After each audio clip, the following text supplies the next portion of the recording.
nangyayari sa paligid natin. Hindi natin gusto. But we become unconscious. Sometimes, we become too self-centered unconsciously because we are too engrossed in what we want and what we are doing. Amen. Amen. Amen. Amen. Si Angel po, sinama ko siya sa NSS kasi meron siyang kaibigan. Kaibigan po ni Angel, 19 years old na lalaki. Guwapo. Ang tatay niya po ay foreigner, Greek. He's good looking. Nung dinala ko nga sila ni Angel sa love lock, ang pinakilala ko kay Angel at sa kanya, mga anak ko, sabi ng mga taga-love lock, sabi ko, dadalawa na ako. Sabi ko tayo, hindi mo mga anak yan, anak ng kapitbahay mo yan. Sabi niya, hindi, anak ko yan. Tatanungin ko sila. Sabi ko, talagang nakakinurot ko yung dalawa. Sabihin niyo, anak ayaw. But you know, obvious, hindi talaga lalo yung lalaki, ang gandang lalaki talaga. Kasi ang trabaho niya po, model. Nagmamodel po talaga siya ng mga sa Manila. Yun ang anak ko yun. Kaya ko siya sinama sa NSS. Kasi ang tagalan niyang nagsaserve po doon sa simbahan. As coordinator po siya ni Angel doon sa parokya nila na sacristan. Coordinator po siya. Pero narinig ko po si Angel laging sinasabi, Daddy, ang sungit-sungit ni Kuya Adrian. Daddy, ang sungit-sungit. Tinanong ko siya naman po, 3 taon na po siya nagsaserve as coordinator. Pero laging sinasabi, hindi ko makalimutan laging nabanggit niya, Daddy, ang sungit-sungit niya. Lagi akong pinagagalitan. Nagkamali lang ako, pinagagalitan ako. Kunting mali lang. Sabi ko, baka naman talagang, hindi. Para na yung, diba, sa pare binubuso, diba, sa binubuso. Water parang gasa yung kamay. Amen? Alam niya, di ba yung bubuso? Sabi niya, para nabuso lang lahat ng tubig kay Father. Sabi ko, hindi konti kasi yun eh. Sabi ko, talaga, hindi naman sa Father nga, hindi nagalit. Bakit siya nagalit? Bata eh. Pero ano ba ako sinama? Kasi gusto ko malaman na ng history niya eh. Sabi niya sa akin, yung nanay niya po, ay kasama sa bahay ng tatay niya. You know, take advantage yung tatay niya, nabuntis yung nanay niya, at saka sila iniwan. Sabi niya, alam mo kuya, ang tawag na kuya, alam mo kuya, hindi tatay, kuya. Sabi niya, alam mo kuya, kung makikita mo yung nanay ko, mukhang hindi ko nanay. Kaya kasal ako pag dumidikit sa akin. Galit na galit ako. Nonsense kausap. Nanay niya, he's talking about his mother. Alam niya, nonsense, nakakabobo kausap ang nanay ko. Unang kwento, unang meet ko po, nung nakausap ko yun. First time na na-meet ko yung unang narinig sa kanya. Nakakabobo kausap ang nanay ko. Ayoko siyang kausap. Ang tindi ng pain. Ang tindi ng sugat. Pogi. Pero ang tindi ng sugat. Yung pala, iniwan din siya ng nanay niya, pinatira siya sa mga kamag-anak niya. At mula bata siya, hanggang lumaki siya, walang ginawa yung mga kamag-anak niya, kundi gulpihin siya. Kasi, sabi niya, minsan kuya, pakiramdam ko, mahirap talaga maging pogi. Dami naiinggit. Sabi siya, I know the feeling, brother. I know the feeling. I've been there, brother.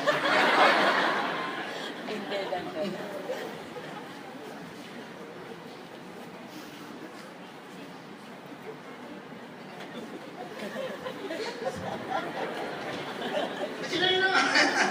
Kaya ko kinikwento kasi, pag hindi talaga ang Diyos ang hinahanap mo, at hinahanap ko, mahirapan makita sa Kanya yun eh. Siguro ang dami ng tao nag-judge sa Kanya eh. Siguro ang dami ng tao nagmura sa Kanya nang hindi niya naririnig eh. Ang dami ng visit sa Kanya eh. Kasi ang sungit niya eh.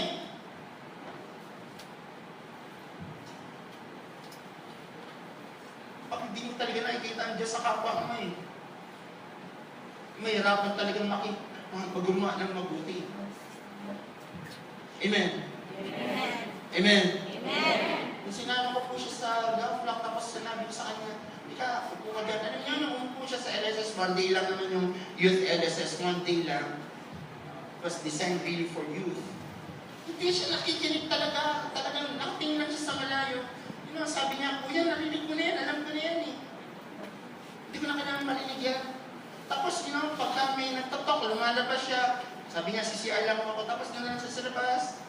Grouping, hindi siya nakikig-grouping, umalis siya. Talagang ayaw niya. At sinasadya niyang ipakita. Kasi kung saan ako nakaupo, doon siya daraan. Para ipakita lang na, hindi ako nakikinig. Hindi niya lang sinasadya yun.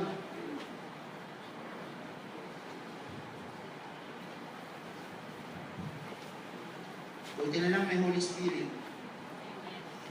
Yung baptism of the Holy Spirit, wow. Hindi ko nakita umiyak siya, hindi ko nakita. Hindi ko nakita nagtaas siya ng kamay. Ang nakita ko sa kanya, nakayuko siya, yukong-yuko halos yung ulo niya nakaipit na sa tuhod niya. Yung yuko, then I know God has already started working in his life. Sabi nga niya, kuya, sasama ako sa susunod ulit ha. Pag meron mga prayer meeting ang youth, sasama mo ko.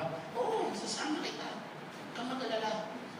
Kuya, yun know, yung pasalamat niya, hindi matapos. Tapos si Angel naman tumatwa rin ako dahil sinama ko si Angel. Nung baptism, may nakal-making yakap si Angel. Sabi niya, umiiyak si Angel. Sabi ko mga tagalapla, bakit umiiyak siya? May nagsalita, kasi tatay niya si Rafi.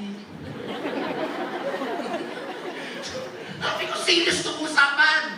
I have a lot of funny experience really this past years. But my most important experience was recognizing na ang hirap para makita ni Lord. Kaya maraming tao nagiging kambing. Kasi bakit? Hindi nakikita ang Diyos sa kapwa. Amen. Amen. Kung may office mate kang buwisit, anak din naman ng Diyos yan na. Kung moody siya, hindi kaya meron din siyang problema.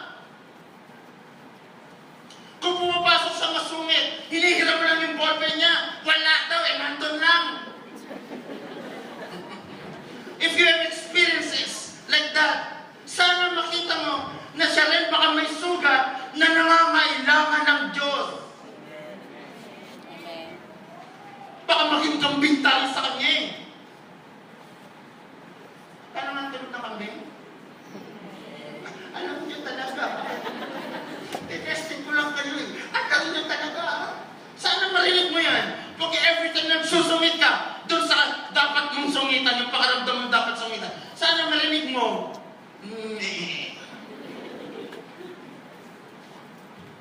Sana marinig natin. Baka kasi hindi natin naririnig. Ang naririnig natin, yung katwiran na, siya naman kasi. Siya naman kasi.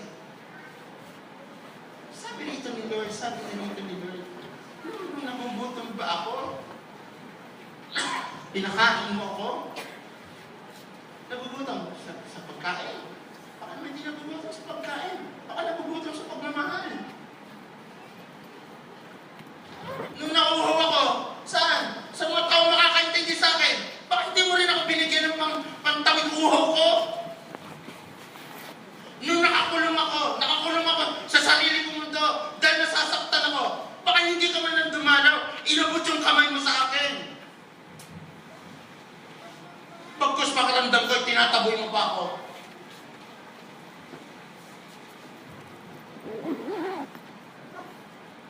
Nung may sakit ako,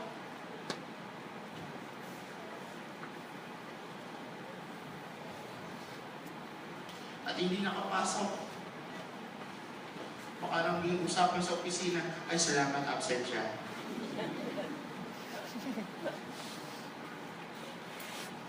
Kung ikaw ay isa doon, kung ako isa doon, biktima po ako doon. Nung pumapasok ko sa office namin dati, meron talagang isa rin nasaksakan ng sungit. Isa ka siya pa naman may hawak ng petty cash. Kailangan ko kung malagi ng petty cash sa kanya. Tuwing na lang po, petty cash na naman. Sabi ko, di mo naman pera yan eh. Akin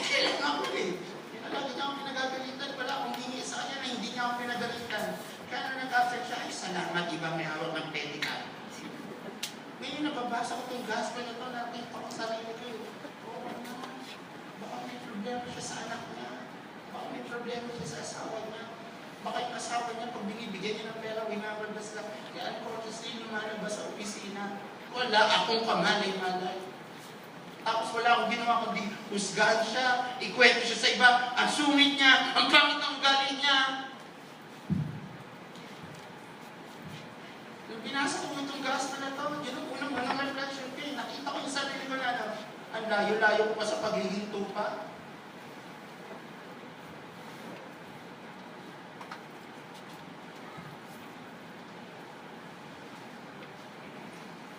Hello.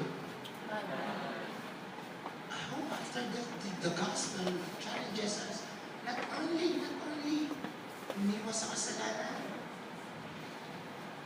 holy life, ang pagsunod kay Kristo, ang pagsunod sa Good Shepherd, is not only avoiding sin, it is only also about being a good person, doing good things to people around us.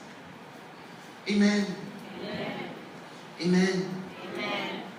Amen. Amen. God is good All the time.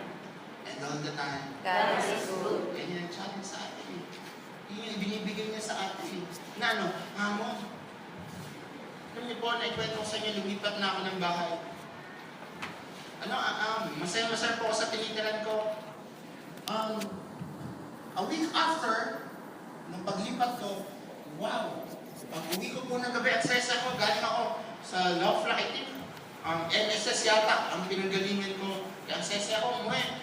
Pag uwi ko, wala akong ilaw. Kasi po, since room 4 yung inupahan ko, kasama po ako dun sa metro, sa kuryente na may-ari ng bahay. Kasi libre po. Kinabukasan, pinuntahan kay Mary, wala ko sa ilaw. Kung nga, iyo, pasensya ka na, naputulan tayo. Okay po.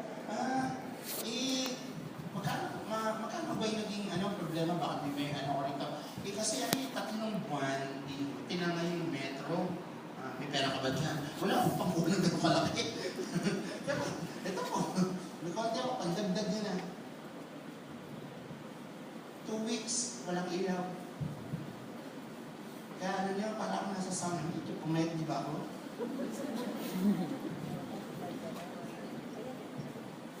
Sabi niya, magkabit ka ng kuryente. Magkabit ka.